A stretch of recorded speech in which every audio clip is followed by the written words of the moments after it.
Hello everyone, this is प्रीति। स्वागत है आपका आपके अपने यूट्यूब चैनल लेट्स कम्पीट में। आज हम डिस्कस करने वाले हैं इंग्लिश पेडागोजी का एक बहुत important topic, structure approach.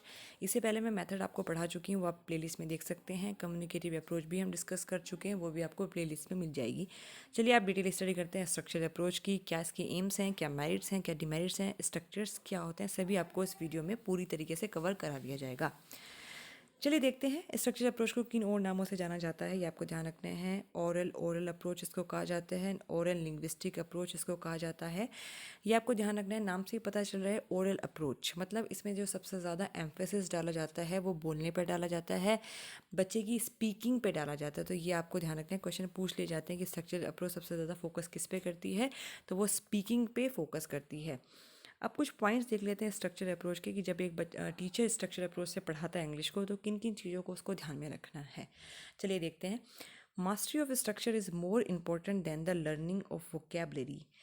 It's pretty clear कि जब आप स्ट्रक्चर अप्रोच से बच्चे को पढ़ा रहे हैं तो आपकी स्ट्रक्चर्स के ऊपर मास्टरी होनी चाहिए, आपकी वोकेबलरी उतनी स्ट्रॉन्ग हो ना हो। तो स्ट्रक्चर्स इसमें बहुत इंपॉर्टेंट है, मास्टरी ऑफ स्ट्रक्चर बहुत इंपॉर्टेंट है when it comes to structural approach. Second point है कि structures are selected and graded properly before teaching them.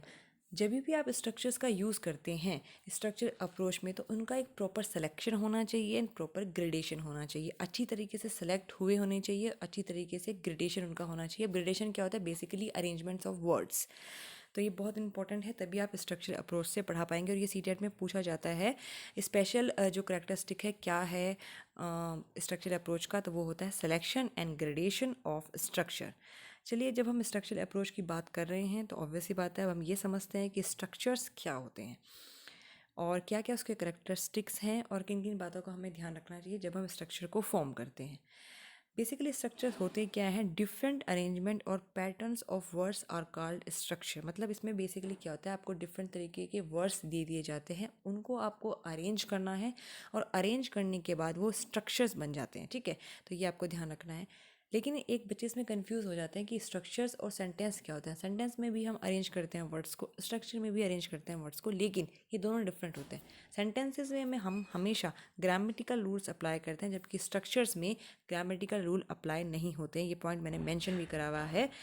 Need not have any grammatical rule. जब भी आप स्ट्रक्चर बनाते हैं तो ग्रामेटिकल रूल्स को अप्लाई करने की कोई ज़रूरत नहीं होती है। बिना ग्रामेटिकल रूल्स अप्लाई किए हुए भी स्ट्रक्चर बन जाते हैं, लेकिन उसकी एक ही शर्त है, शुड बी मीनिंगफुल। आप ग्रामेटिकल रूल्स अप्लाई नहीं करते, लेकिन स्ट्रक्चर हमेशा ऐसा बनना चाहिए जो मीनिंगफुल हो। ठीक है, और एक पॉइंट जो मैं आपको ऑलरेडी अभी बता चुकी हूँ, स्ट्रक्चर्स को कभी भी कंफ्यूज नहीं करना है सेंटेंसेस के साथ। स्ट्रक्चर डिफरेंट चीज़ होती है और सेंटेंसेस डिफरेंट चीज़ होती है।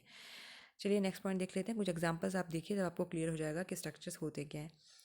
थैंक यू एक स्ट्रक्चर है, वेल डन एक स्ट्रक्चर है, सॉरी। इसमें हमने बेसिकली करा क्या है, हमने दो वर्ड लिए हैं, थैंक एंड यू, और इनको आपस में अरेंज करा है। तो थैंक यू हो गया, इसमें बेसिकली हमने कोई ग्रामेटिकल रूल अप्लाई नहीं करा है, कोई कंजक्शन नहीं लगाया है, कोई प्रिपोजिशन नहीं लगाया है, कोई टेंस यूज़ नहीं करा है।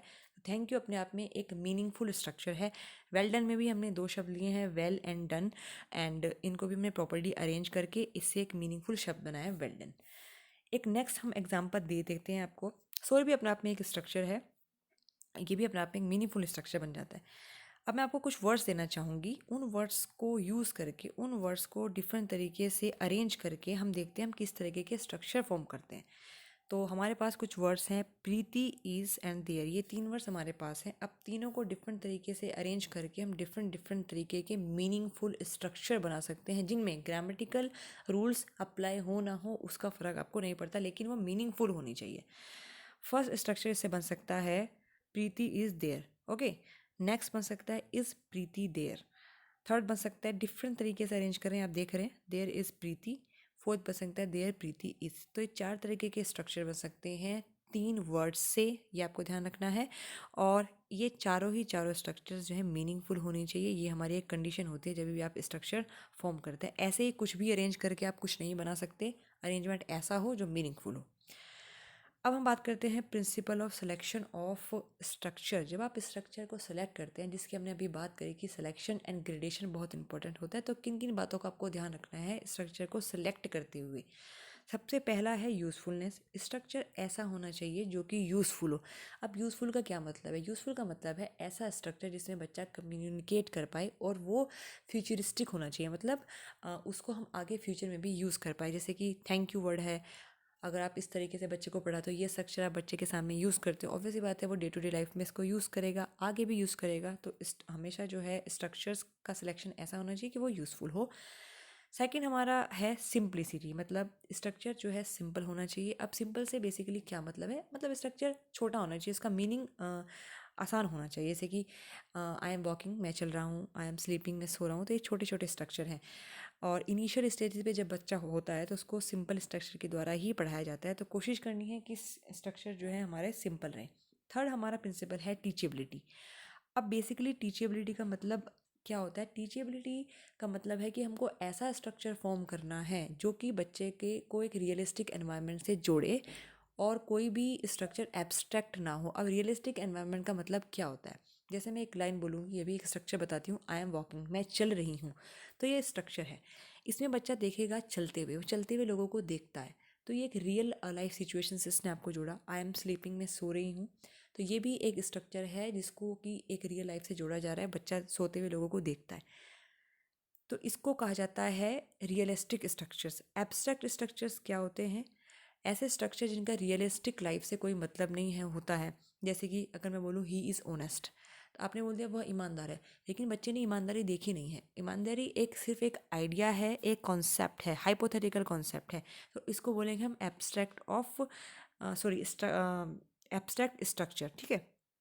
तो इस तरह के स्ट्रक्चर्स ना यूज़ करें। तो टीचेबिलिटी के अंदर आपको ध्यान रखना है कि ऐसे स्ट्रक्चर यूज़ करने हैं जो बच्चे को रियल लाइफ से जोड़े। फोर्थ पॉइंट हमारा आता है एरिया ऑफ डिफरेंस। इसमें होता क्या है? बेसिकली एक जो स्ट्रक्चर होता है उसको एक से ज़्यादा सिचुएशन में हम लोग यूज़ कर सकते हैं। सपोज़ करो कि एक वर्ड में आप ले लेती हूँ, एक स्ट्रक्चर ले लेती हूँ ऑफ, तो अब इसको हम किस किस तरीके से यूज़ कर सकते हैं। एक एग्जांपल लीजिए, एक ग्लास ऑफ मिल्क। तो उसमें बेसिकली ग्लास क्या है? कंटेनर है जिसमें कि दूध भरा हुआ है। तो आप देखो ऑफ का इसमें यूज़ कैसे हुआ है। नेक्स्ट मैं एग्जांपल लेती हूँ, ए फ्रेंड ऑफ माइन, मेरा एक दोस्त। तो इसमें ऑफ का एक डिफरेंट तरीके से यूज़ हुआ है। तो स्ट्रक्चर्स को ऐसे यूज़ आप कर सकते हैं डिफरेंट डिफरेंट सिचुएशन में। तो एरिया ऑफ डिफरेंस, इससे बच्चे के अंदर जो है समझने की क्षमता बढ़ेगी। तो ये कुछ प्रिंसिपल्स थे, इंपॉर्टेंट है। Principle of selection of structures पूछ लिए जाते हैं। चलिए अब कुछ एम्स देख लेते हैं, क्या क्या एम्स हैं स्ट्रक्चर अप्रोच के। फर्स्ट एम है to teach 4 fundamental skills, understanding, speaking, reading and writing. जब भी आप इस अप्रोच से बच्चे को पढ़ा रहे हैं तो हमारी पूरी कोशिश रहती है कि बच्चे की जो स्किल्स होती हैं वो पूरी तरीके से डेवलप्ड हो, speaking, reading, writing and understanding. Second point है टू ले the foundation of English through drill and repetition. इसमें बेसिकली हम इंग्लिश को इस तरीके से पढ़ाते हैं, ड्रिल एंड रेपिटेशन, प्रैक्टिस सबसे ज़्यादा कराई जाती है स्ट्रक्चरल अप्रोच में। तो इसका एम है कि बच्चा प्रैक्टिस पे फोकस करे। थर्ड पॉइंट है टू इम्प्रूव वोकेबलरी। कोशिश करते हैं कि इसमें इम्प्रूव वोकेबलरी इम्प्रूव हो जाए। वो देखिए कैसे इम्प्रूव होगी, जब आप बहुत सारे स्ट्रक्चर का यूज़ होते हैं करेंगे तो आपको बहुत सारे वर्ड्स का यूज़ करने आएगा, और बहुत सारे वर्ड्स का जब यूज़ करने आएगा तो इसका मतलब आपकी वोकेबलरी ऑटोमेटिकली स्ट्रॉन्ग हो रही है। ये कुछ एम्स है। अब कुछ मेरिट्स देख लेते हैं। डिमेरिट्स, हर मेथड जो होता है, अप्रोच होती है, इसका कुछ ना कुछ मेरिट्स होती हैं, कुछ ना कुछ डिमेरिट्स होती हैं। चलिए मेरिट्स देख लेते हैं इसकी। फर्स्ट मेरिट है students acquire habit of speaking because it focus on speech. मैंने अभी भी आपको बोला इसको बिकॉज एक ओरल अप्रोच कहा जाता है, तो ये स्पीकिंग पे बहुत ज़्यादा फोकस करती है। तो बच्चे के अंदर एक स्पीच, बोलने की शक्ति, बोलने की इच्छा डेवलप होती है, बोलने की कला डेवलप होती है। सेकेंड पॉइंट है learning becomes permanent because it focus on oral drills. अभी बोला मैंने कि जब बच्चे को बोल बोल के उसको पढ़ाया जाता है, उसको स्ट्रक्चर बोल बोल के उसके फोकस कराया जाता है, आप ओरल ड्रिल पे फोकस करते हैं, तो ऑब्वियसली बात है कि बच्चे की जो लर्निंग होगी वो परमानेंट हो जाएगी। नेक्स्ट पॉइंट है child indirectly learns grammar, word order and use of word. जो बच्चा होता है वो इनडायरेक्टली ग्रामर समझता है, बिकॉज स्ट्रक्चर बेसिकली क्या क्या होते हैं? Arrangement of words. वर्ड को कैसे यूज़ करना है, वर्ड को कैसे अरेंज करना है। जब आप इतने सारे स्ट्रक्चर्स पढ़ते हैं, इतने सारे स्ट्रक्चर्स यूज़ करते हैं, तो आपको थोड़ी बहुत ग्रामर जो होती है, ग्रामर का किस तरह से यूज़ करना है वो भी थोड़ा बहुत आ जाता है। Helpful in teaching, prose and poetry, गद्य और पद्य पढ़ाने के काम में आता है, हेल्पफुल है प्रोज एंड पोएट्री के लिए। आपको डिमेरिट इसके देख लेते हैं। मोर सूटेबल फॉर लोअर क्लासेस, छोटे बच्चों को स्ट्रक्चर अप्रोच से पढ़ाया जाता है, बड़े बच्चों के लिए सूटेबल नहीं है। सेकंड पॉइंट है knowledge of grammar can not be obtain through this approach. अभी मैंने बताया है कि इसमें ग्रामर पे ज़्यादा फोकस नहीं करते हैं, तो ग्रामर इससे अच्छी हो ये पॉसिबल नहीं है, तो ग्रामर पे बहुत ज़्यादा फोकस नहीं करता। थर्ड पॉइंट है text book prescribed in course can not be taught through this approach. जो टेक्स्ट बुक हमारे सिलेबस में मेंशन होती हैं, जो हमारा कोर्स होता है, वो पूरा कोर्स आप स्ट्रक्चरल अप्रोच से नहीं पढ़ा सकते, because it's a time taken process. अगला पॉइंट है, लास्ट पॉइंट है, it requires well trained teacher. इसको हमेशा स्ट्रक्चर अप्रोच पढ़ाने के लिए ऐसे टीचर की ज़रूरत होती है जिसकी स्ट्रक्चर्स में मास्टरी हो, वेल ट्रेन टीचर्स हों। और इंडिया में जनरली इस तरह के टीचर्स इतनी आसानी से नहीं मिलेंगे जो कि वेल ट्रेंड हो स्ट्रक्चर्स में। बाकी हर तरह के अच्छे टीचर्स मिल जाते हैं। तो ये कुछ मेरिट्स एंड डिमेरिट्स है थी स्ट्रक्चर अप्रोच की। तो this was all about structure approach. अगर आपको ये वीडियो पसंद आई हो तो वीडियो प्लीज़ लाइक करें और चैनल को एक सब्सक्राइब ज़रूर करें आप चैनल प्लीज़। एंड आज के लिए इतना ही, थैंक यू।